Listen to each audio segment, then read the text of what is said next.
You are at a neighborhood barbecue on a Saturday afternoon, holding a cheap beer, watching the guy across the street hold court next to his brand new, custom-ordered Tesla. Everyone is crowding around, admiring the screen, listening to him humble brag about the acceleration. He's making maybe 150 grand, roughly the same as you. But as you watch him soak up the validation, you don't feel the usual sting of jealousy. You actually feel a sudden, intense wave of pity, because you know a mathematical secret about that car that he doesn't. He didn't buy a luxury vehicle. He bought a cage. And you are quietly, invisibly, building the key to get out of yours. Look, we live in a culture that absolutely demands you perform your wealth. If you make good money, society expects you to produce the receipts. You are supposed to have the upgraded house, the curated Instagram vacations, the premium zip code. But what almost nobody realizes is that every single time you make your financial milestones public, you're inviting predators into your life. Not just the banks wanting to collect interest, but the heavy, suffocating pressure of unsolicited expectations. When I first started making real money decades ago, I did exactly what the guy with the Tesla did. I bought the watch.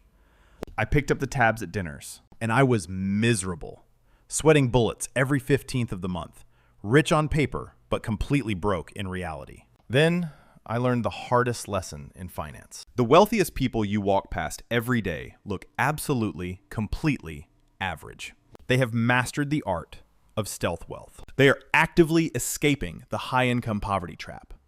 And they do it by going through a very specific sequence of psychological shifts. If you are starting to feel tired of keeping up appearances, you might be entering the first phase right now without even realizing it. It starts with a profound form of decision exhaustion. You just get tired of constantly debating with yourself whether you should save or spend. So, you do something that sounds incredibly simple, but it completely rewrites your future. You automate your wealth, and then you give yourself intentional amnesia. The day after your paycheck hits, the money vanishes into broad market index funds and savings accounts before you even have a chance to log in and look at the balance. You remove your own willpower from the equation. You pay your future self first, and you force your current self to live on the artificially lowered remainder. But here's where it gets interesting. Once that money is moving quietly in the dark, you develop a ruthless, almost paranoid filter about what comes out of your mouth. Your coworkers sit around the break room discussing their year-end bonuses. They complain about moving into higher tax brackets, and you just sit there, nodding, saying things like, yeah, you know, just trying to make it work. You realize that the exact moment you reveal your numbers, you become a target. Friends start calculating what you can afford. Relatives subtly expect you to cover the bill. You buy your privacy by offering selective transparency. You will happily talk about budgeting strategies in theory, but you never, ever let anyone know your actual net worth. And this is the part that should really make you rethink your driveway. As your private accounts swell, your tolerance for depreciating liabilities drops to absolute zero. You look at a $700 car payment, and you don't see a nice ride. You see a massive, gaping leak in your compounding engine. So you keep driving that reliable, boring, 8-year-old sedan. People might whisper that you're struggling, or wonder why someone with your title drives such a beater. You let them whisper, because you know something they don't. Every month you aren't paying a bank for a car is another $1,000 buying your permanent freedom. This behavior bleeds right into how you handle your income. When the average person gets a 20% raise, their brain instantly calculates how much more house they can qualify for. The raise is gone before it even hits the bank. But the new you? You initiate a total, uncompromising lifestyle freeze. When you get a promotion, you force yourself to live on the old salary for at least 12 to 18 months. You capture the entire raise and pour it directly into your investments.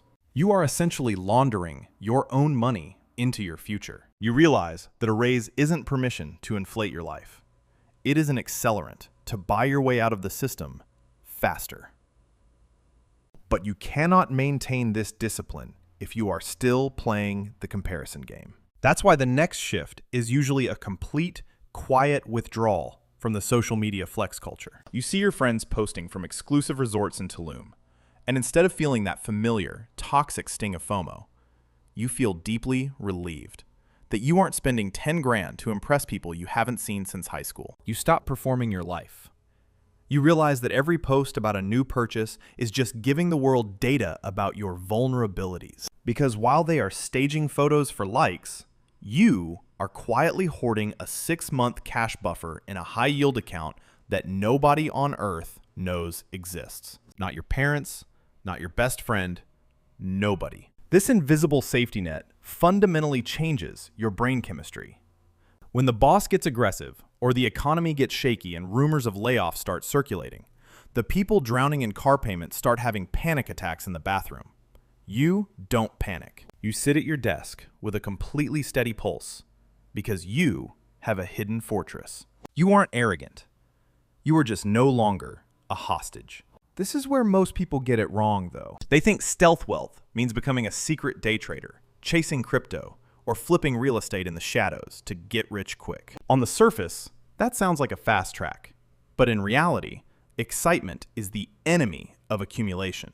You start craving extreme boredom in your portfolio. You dump everything into broad market index funds. No drama, no checking the app every hour, no talking about hot stock tips at parties. You just let it compound at 8% while you sleep. You realize that boring money often leads to an incredibly exciting, stress-free life. And as that money grows, you master the strangest camouflage technique of all. You artificially space out your major purchases by years. If you move to a slightly nicer neighborhood, you intentionally keep the old, beat-up car in the driveway. If you finally upgrade the car a few years later, you don't take a massive vacation that same year. You never, ever let your upgrades overlap. Why? Because when you upgrade everything at once, people notice.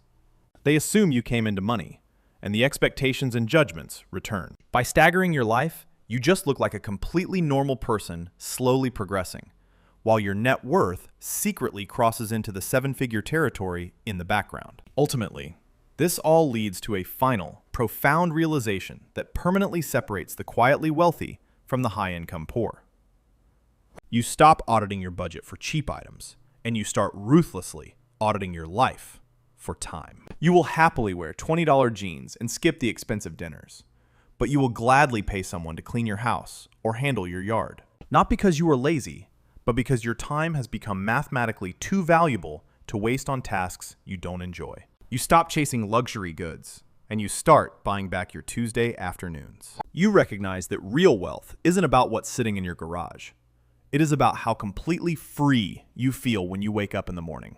The people caught in the high-income trap are going to look at you and think you are boring. They will genuinely believe you are wasting your potential by not living larger and showing off what you earn. Let them think it. Because fast forward 10 years, they will be exactly where they are right now.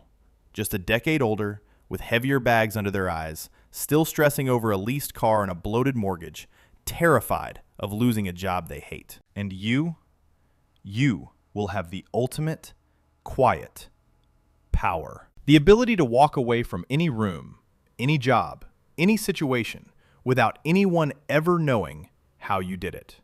So the next time you see that guy showing off his new car at a barbecue, don't feel jealous. Let him have the applause. Let him have the audience. You take the quiet. What's your next move going to be?